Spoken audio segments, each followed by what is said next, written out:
And, for a while there, I started off in CBT, and it really created an awareness of what had happened.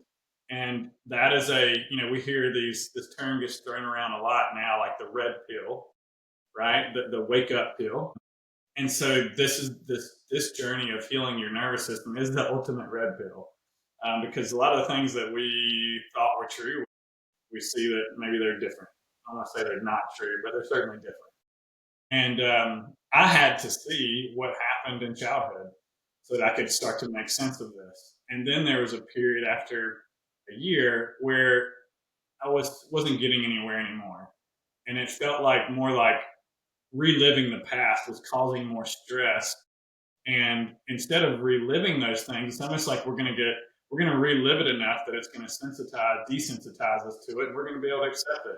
And I don't agree with that. I think that cognitive behavioral therapy, um, again, has its place, and there comes a time when it can be reliving the traumas. And what I'd like to do is get it out of the system. And so that's where, when we work with the body, we work with the sensation, we meet it.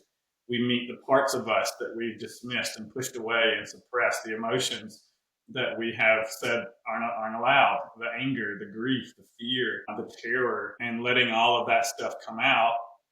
That is those. That's what's clogging up the system, and that is what's creating all of these patterns and coping mechanisms and performance that is not us. And so there's a time when we develop an idea of our past so that we can make meaning of it. And there's a time when it's time to meet that stuff and renegotiate, integrate those parts that we have ruptured with, that we have broken off from, that are our truest parts. It's kind of like, if we felt as a child that we were too much when we sang and danced, let's say, dad's like, hey, that's something that girls do, don't do that. Well, that may be something that's a big expression for us.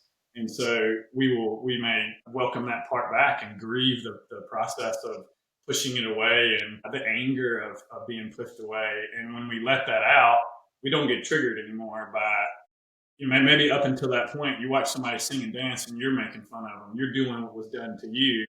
But that's a coping mechanism so that you don't have to feel the anger and the sadness of pushing that part of yourself away.